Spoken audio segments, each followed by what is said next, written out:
HDFC bank ముంబైలో ప్రధాన కార్యాలయం కలిగిన భారతీయ బ్యాంకింగ్ మరియు ఆర్థిక సేవల సంస్థ. ఇది ఆస్తుల పరంగా భారతదేశపు అతిపెద్ద ప్రైవేట్ రంగ బ్యాంక్ మరియు మే 2024 నాటికి మార్కెట్ క్యాపిటలైజేషన్ ప్రకారం ప్రపంచంలో 10వ అతిపెద్ద బ్యాంక్. దిగ్గజ ప్రైవేట్ రంగ సంస్థ హెచ్డిఎఫ్సి బ్యాంక్ తమ రుణగ్రహీతలపై భారం మోపింది. రుణాలపై వడ్డీ రేట్లను పెంచుతూ నిర్ణయం తీసుకుంది.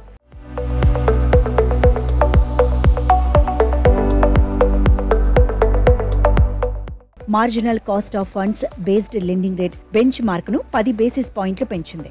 దీంతో ఇది వరకు 9.05% నుంచి 9.40% మధ్య ఉన్న వడ్డీ రేట్లు తాజాగా మరో 0.10% పెరగనున్నాయి.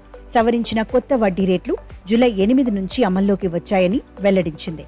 దీంతో గృహ, వాహన, రిటైల్ రుణ వాయిదాల చెల్లింపులు భారం కానున్నాయి.